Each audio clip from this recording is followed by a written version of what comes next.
A humanoid robot does not need to be smarter than a person to change the factory floor. It only needs to be cheap enough, reliable enough, and built again and again. The real race is not the robot demo, it is the factory that makes the workers. Under hard factory lights, imagine a row of identical humanoid robots standing beside human workers. Metal hands hover over parts, arms bend at familiar angles, bodies turn toward benches, carts, shelves, and tools. For a moment, it is hard to tell whether we are looking at a product being assembled or a workforce being born. But the question is no longer whether a humanoid robot can walk across a stage, wave to a camera, lift a box in a polished demonstration. The sharper question is this: can anyone mass produce a useful factory worker? Right now, the evidence is still early. Humanoid robots are moving from spectacle toward trials, pilot deployments, and production line testing. That does not mean they are already broadly replacing people. It does not mean the timeline is clear. The race is more fragile than it looks, because if factories were built around human bodies, then a human-shaped machine could, in theory, enter the same aisles, reach the same shelves, push the same carts, and use the same tools without rebuilding everything around it. By the end, the hardest part may not be artificial intelligence, it may be building the same worker again and again, and keeping it alive through real work. If the shape is so useful, why has the humanoid factory worker taken so long to arrive? The fact is, factories have used robots for decades. That part is not new. In car plants, electronics facilities, warehouses, and precision manufacturing lines, machines have welded, lifted, sorted, painted, inspected, repeated the same motion more times than any person could comfortably count. Traditional industrial robots are often built around a narrow job. They can be powerful, accurate, and tireless, but many of them live inside carefully designed cells, bolted to the floor, fenced away from people, or tuned for one repeated movement.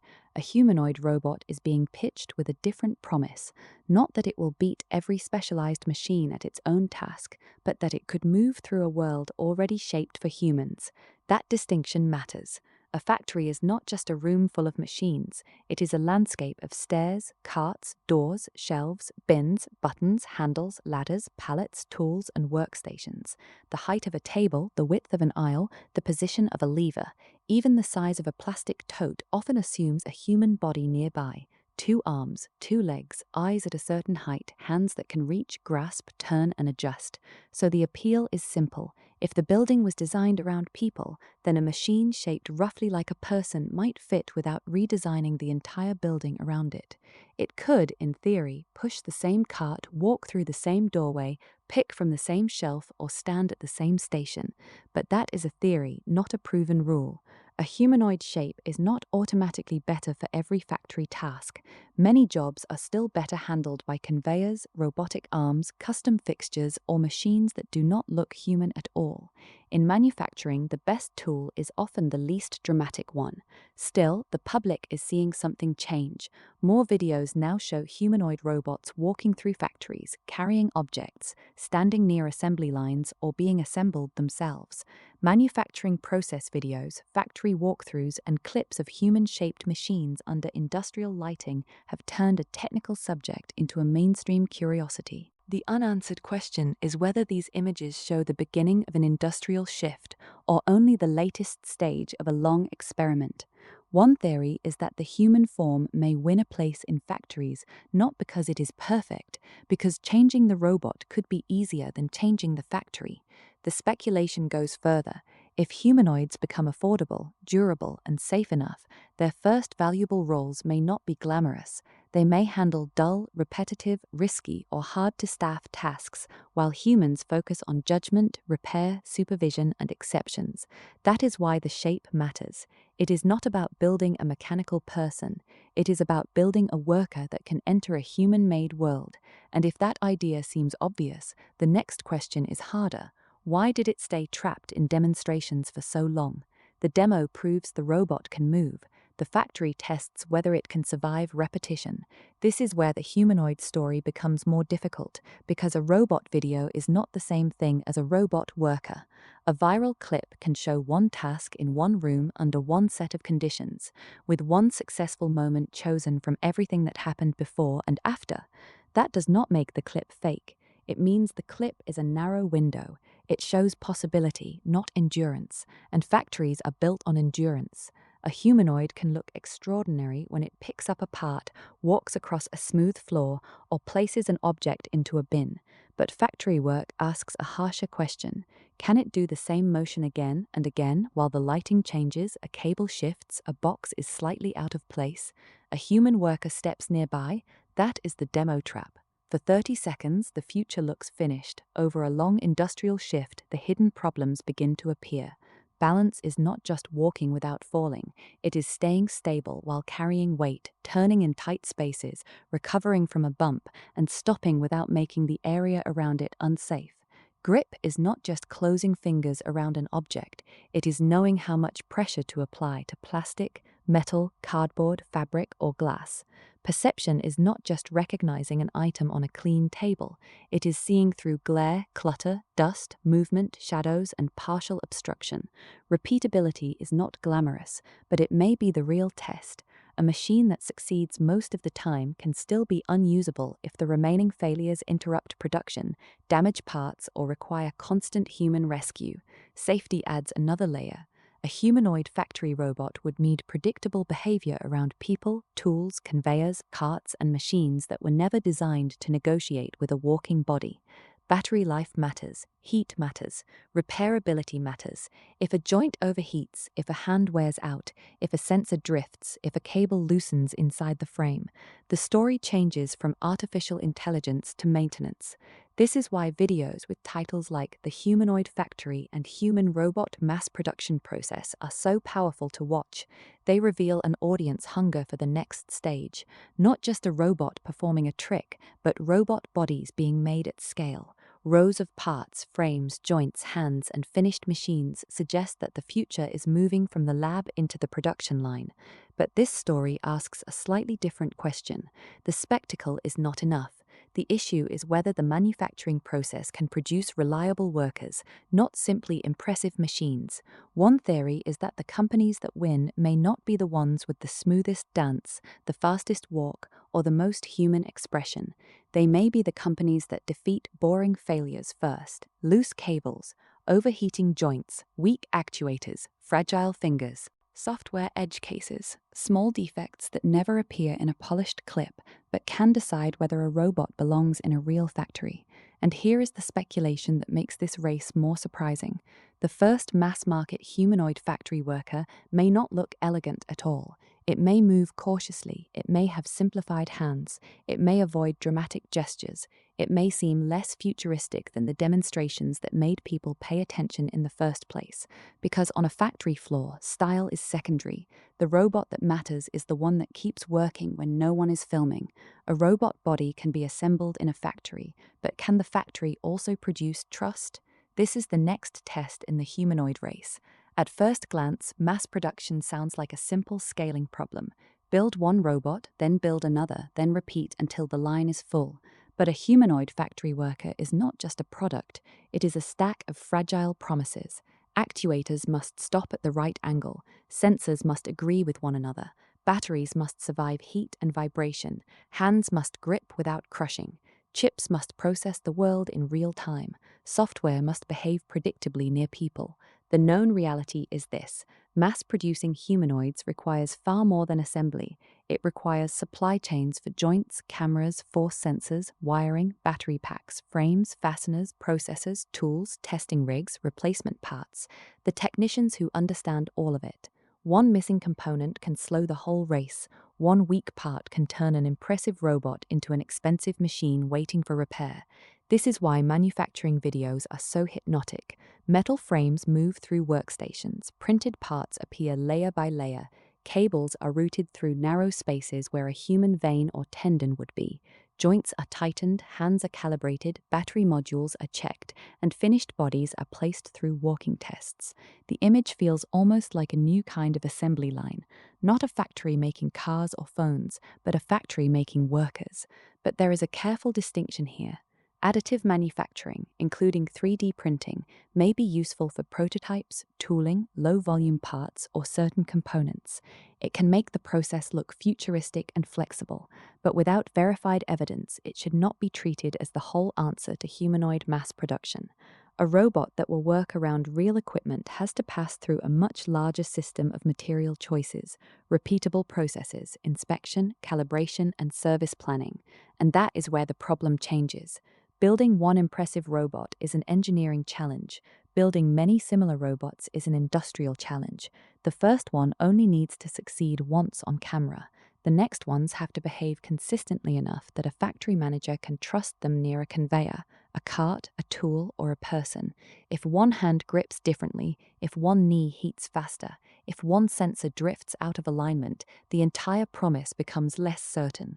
One theory is that the real race is not only about intelligence, it is an industrialization race.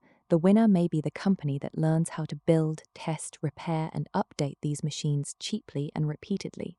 Flashy movement will still matter, better AI will still matter, but on a factory floor, boring reliability may matter more. There is also a maintenance cliff. A humanoid worker is not bought once and forgotten. It needs spare hands, spare joints, battery replacement, software patches, diagnostics, technicians, and a recovery plan for the moment something goes wrong in the middle of a shift. A human worker can explain pain, confusion, or a mistake. A robot has to report failure through logs, warnings, sensors, and behavior that other people can understand quickly. So the first real deployments may not look like a sudden replacement of human labor. A more cautious possibility is supervised clusters, with robots handling limited tasks while people remain nearby to intervene. That is speculation, not certainty, but it fits the central tension of this race. Before humanoids can transform the factory has to transform them from impressive machines into trusted workers. If the body is the machine, the data is the memory. But who gets to collect enough of it first? This is where the humanoid factory race becomes less visible and more unsettling.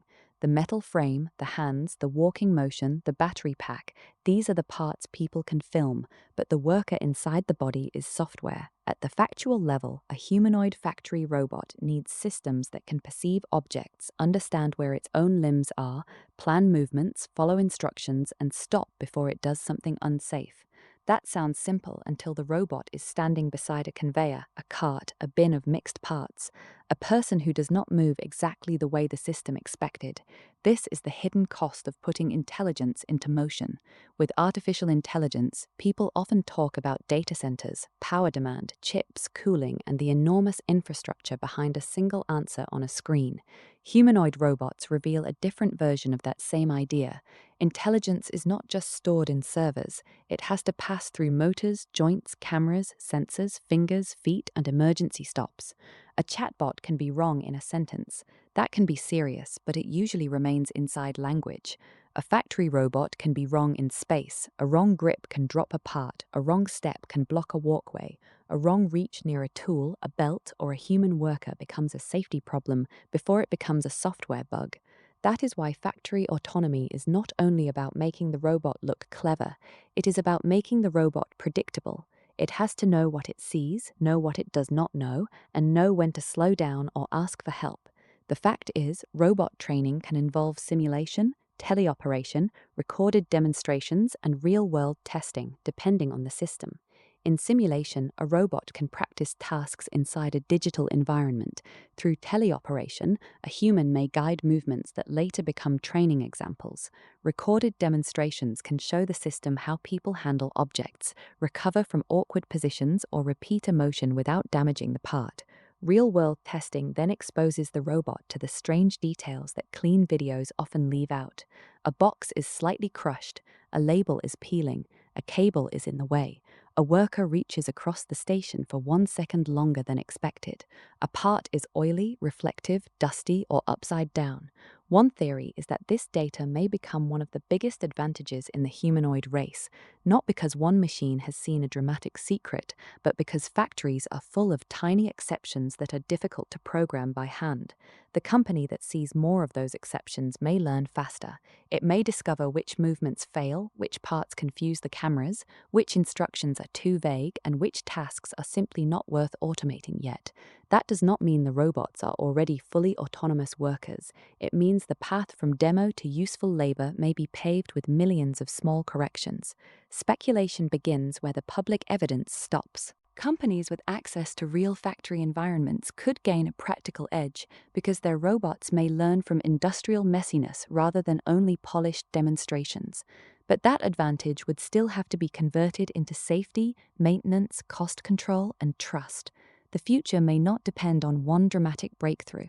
It may depend on whether a machine can make the right small decision again and again under hard lights. Beside moving equipment with people close enough to matter, the question is no longer whether humanoid robots can perform on camera. The question is whether they can become ordinary. Return to the factory floor where this story began.